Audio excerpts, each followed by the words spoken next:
Père, du Fils et du Saint-Esprit. Amen. Mes très chers frères et sœurs, je reviendrai tout à l'heure sur l'Évangile brièvement parce que il est extrêmement complexe dans sa façon d'être et je vous avoue que je me pose un petit peu la question, qu'est-ce qu'il vient faire dans cette messe dédiée à Sainte Agathe? Parce qu'il n'y a strictement rien à voir avec Agathe. Il va falloir que je fasse quelques petites recherches liturgiques pour comprendre pourquoi on a mis cet évangile-là à cet endroit. Mais je vais d'abord vous parler de Sainte Agathe, et vous vous doutez bien que comme je suis habillé en rouge, sa vie n'est pas drôle. Elle a mal fini, forcément. Sainte Agathe est une jeune fille à l'époque romaine qui vit à Catane, en Sicile, très belle ville au demeurant, juste au bas des pentes du Vésuve. Et la tradition veut que Sainte Agathe soit une fille extrêmement belle. Elle a une beauté fascinante, telle qu'elle est décrite par les écrits de l'époque.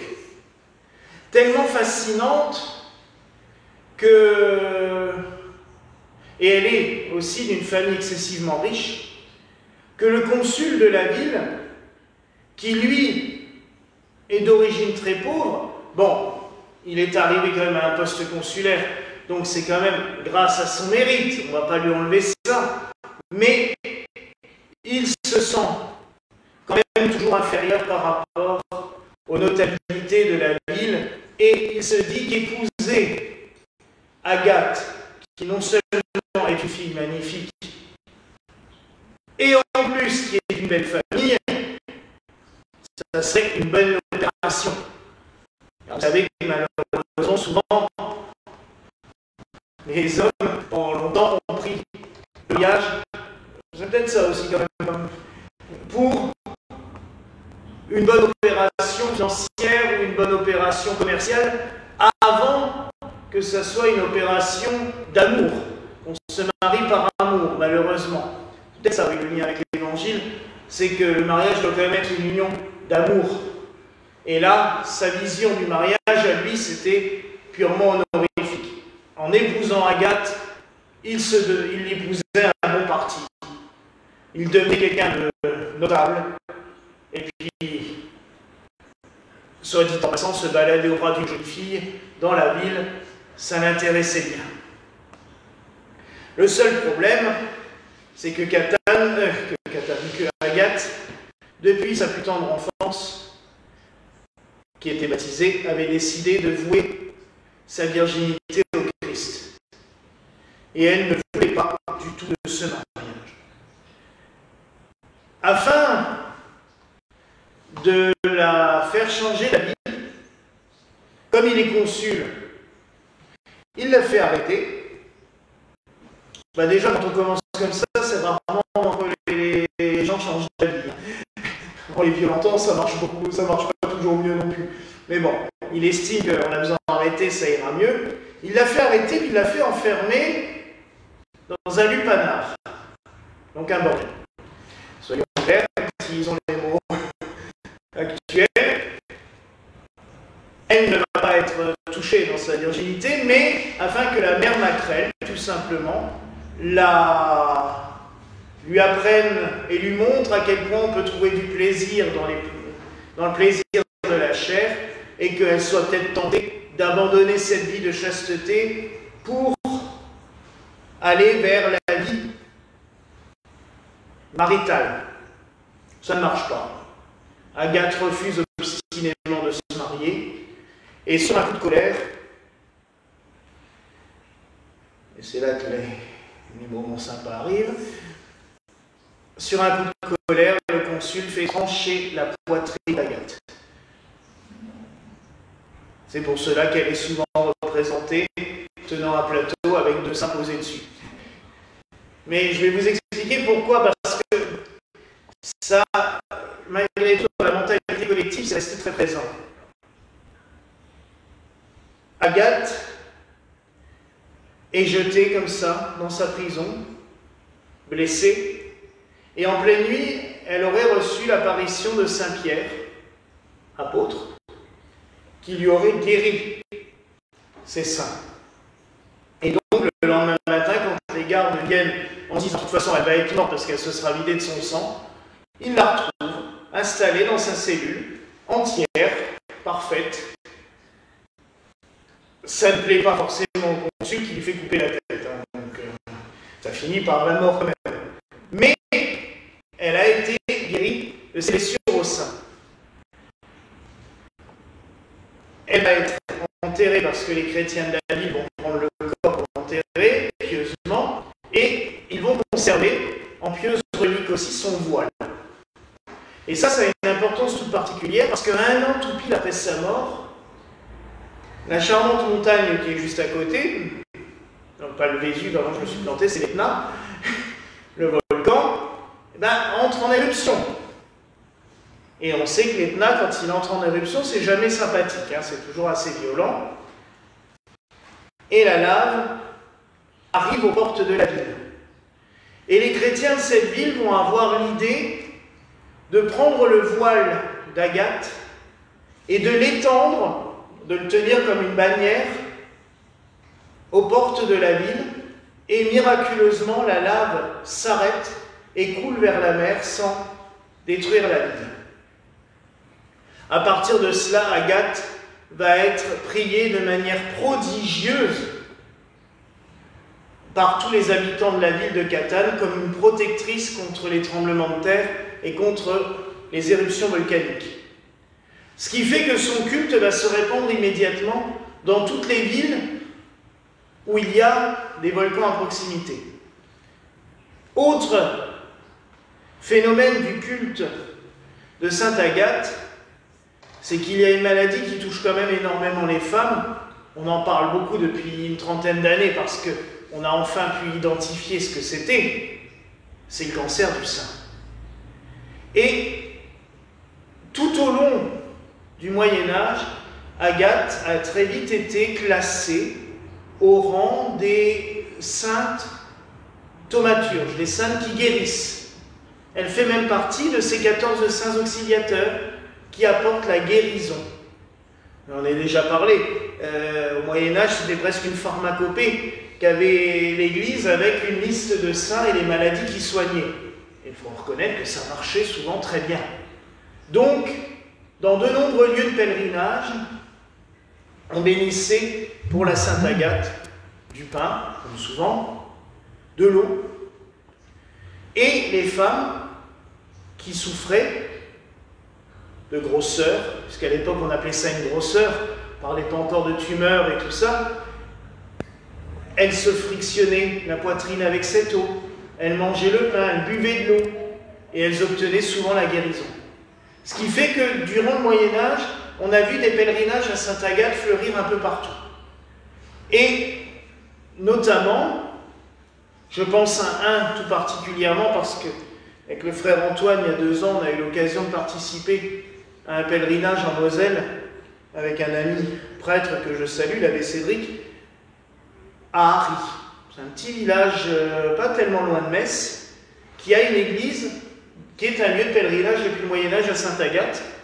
Et ce pèlerinage a été restauré il y a quelques années. Et ce jour-là, il y avait justement un office l'après-midi, plus une conférence des vêpres et la messe solennelle. Vous voyez, quelque chose de très sympathique.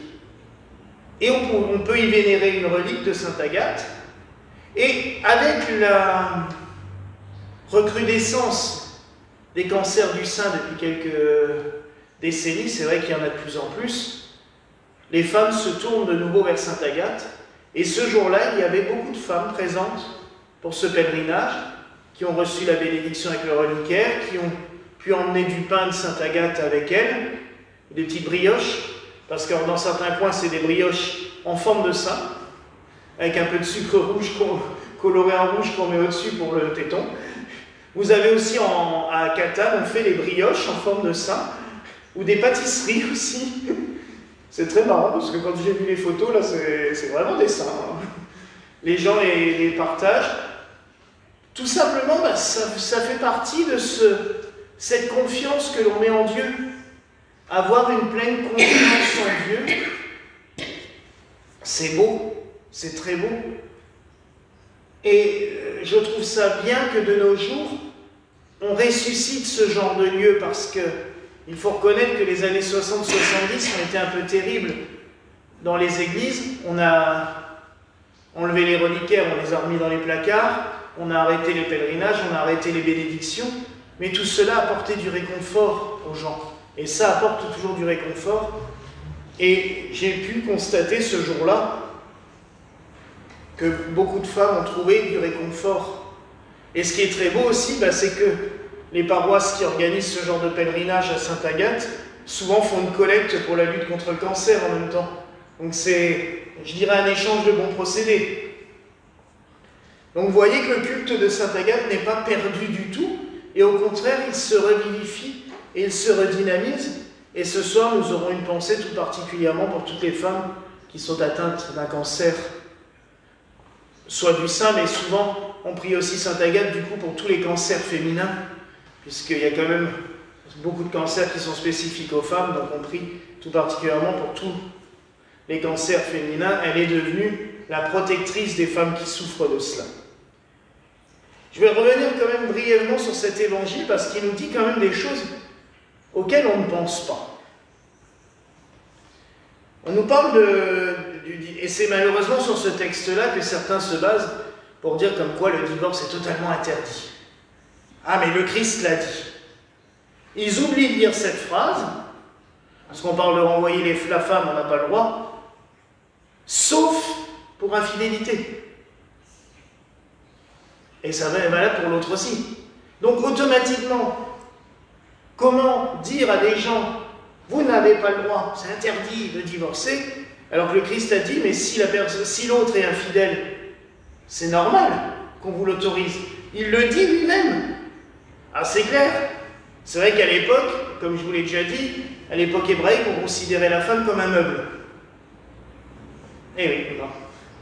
Donc en fait, si c'est comme la chaise, cette chaise ne me plaît plus, je vais la changer, la femme ne me plaît plus, je vais en changer. Ça non. Là, le Christ est très strict, c'est niet. Mais d'un autre côté, il dit bien, pour infidélité, là, oui, forcément, le mariage, c'est le sacrement de l'amour. S'il y a de l'infidélité, c'est que l'amour n'existe plus. Donc le mariage se dissout, je dirais, de lui-même. Donc ce texte est très important, mais encore une fois, si on ne s'amuse pas à juste couper à bout de phrase en disant, vous voyez, il a dit que c'est interdit. Oui, mais lisez la suite. Et c'est pareil sur ce qu'il dit, et je m'en servirai des fois quand on me dit encore que le Christ condamne tout ce qui n'est pas homme-femme, parce qu'il nous dit quelque chose qui est très marquant. C'est dans le langage de l'époque, mais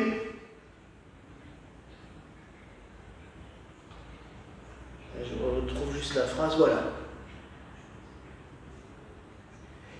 Car il y a des eunuques qui sont nés tels dès le sein de leur mère. Il stipule bien, notre Seigneur Jésus-Christ, qu'il y a des hommes ou des femmes qui naissent différents des autres dès leur naissance. Donc, qui n'aurait, à l'époque, eunuque, c'était le mot général pour celui qui n'est pas capable d'honorer une femme. Et mais il le dit, il y en a qui sont eunuques dès le sein de leur mère. Le Seigneur nous dit bien que il y a des causes naturelles. Donc, encore une fois, il nous dit bien aussi, ne rejetez pas ce qui vient de la nature. Il dit qu'il y en a qui sont eunuques. Bon, ça a été interdit par l'Église, Dieu merci, mais parce qu'à l'époque, et c'est vrai qu'à l'époque hébraïque, ça arrivait aussi, il y en a qui sont eunuques, qui se sont rendus eunuques eux-mêmes à cause du royaume des cieux. C'est vrai qu'on a connu ça dans l'Église aussi. Il y a des hommes qui se castraient eux-mêmes pour être encore plus purs aux yeux de Dieu. Bon là, ça tourne vraiment à Là, c'est un problème psychiatrique. D'ailleurs, Dieu merci, l'Église a totalement banni et interdit cela. Elle avait même interdit les castrats pour les chants parce que c'était vraiment totalement aberrant. Mais moi, ce qui m'épate toujours, c'est que le Christ, la preuve qu'il ne rejette jamais personne, parce que dans toutes les situations, il explique toujours chaque cas. Il voit bien, il a bien vu qu'il y a des cas différents, des choses différentes, et qu'il ne faut rejeter personne. Il y a ceux qui le sont par choix, il y a ceux qui le sont par nature, et là c'est totalement différent. Donc oui, mes frères et sœurs, ça nous appelle aussi à réflexion. Je dirais pas pour se confirmer dans ce qu'on pense déjà, parce qu'on a toujours besoin d'évoluer dans la vie. Mais ça me laisse encore une fois songeur en me disant la preuve qu'en tant qu'humain, on ne peut pas juger quelqu'un sans savoir exactement ce qu'il a au fond de lui. En ce moment, et on le voit bien avec ce qui se passe aux États-Unis, on a des gens qui se permettent de dire toute une catégorie de la population, maintenant on la rejette parce qu'elle n'est pas comme nous. Mais c'est pas possible. C'est totalement aberrant. C'est à l'opposé même de ce que nous demande le Christ. Mais souvent, en plus, ces gens-là se retranchent derrière le Christ en disant « c'est pas ma faute, c'est le Christ ». Non, non, non, arrêtons de faire dire au Christ ce qu'il n'a pas dit, au contraire, il est clair là. Mais c'est vrai que ce passage-là n'est pas lu souvent, je le reconnais, parce que ça doit être la deuxième fois que je lis dans ma vie. Bon, sauf quand je lis la Bible d'un coup. Mais en liturgie, c'est rare qu'il ressorte. Donc il faudrait peut-être des fois le ressortir un petit peu. Mais encore une fois, cela nous montre à quel point il faut accepter les gens tels qu'ils sont. On n'est pas tous pareils. On a tous des différences, on a tous des... Même à l'intérieur, on est fabriqué différemment. Il y a la génétique qui fait ça aussi, il y a nos parents, il y a d'autres choses sans doute. Un jour, on apprendra peut-être aussi que il y a d'autres choses qui modifient notre corps sans qu'on le veuille. On parle de perturbateurs endocriniens. C'est vrai aussi qu'on remarque que depuis quelques dizaines d'années, les enfants qui naissent ont des modifications par rapport à la génération précédente ou d'avant. On sait aussi que le corps s'adapte au fur et à mesure de l'évolution du temps, de la... Vous savez, peut-être que si un jour les eaux continuent à monter un peu partout, peut-être que dans 2000 ans, on aura des palmes entre les doigts pour pouvoir nager, on ne sait jamais. L'être humain, il s'est tout le temps adapté à l'endroit où il est. On a bien remarqué que dans les pays plus froids, les gens développent une pilosité beaucoup plus grande. L'être humain s'adapte en permanence à son environnement. Donc, il faut prendre les gens tels qu'ils sont. Ils sont créatures de Dieu. On est toutes et tous des créatures de Dieu. Et le Seigneur nous invite justement à accepter chacun tel qu'il est. Avec souvent ces différences, parce qu'aucun être humain n'est pareil. Aucun. Même un sosie, on trouvera toujours une différence. Ne serait-ce que dans la façon de penser déjà. Donc il faut accepter toutes et tous tels que l'on est. Alors vous voyez que ce soir, mes frères et sœurs, il y a beaucoup de sujets de prière, de réflexion dans cet évangile, dans cette prière, mais prions aussi tout spécialement ce soir pour toutes ces femmes qui souffrent le martyre dans leur chair par la maladie. Et comme Sainte Agathe est leur patronne et leur protectrice, demandons-lui de bien vouloir veiller sur chacune d'elles et leur apporter la guérison. Voilà la grâce que je nous souhaite au nom du Père.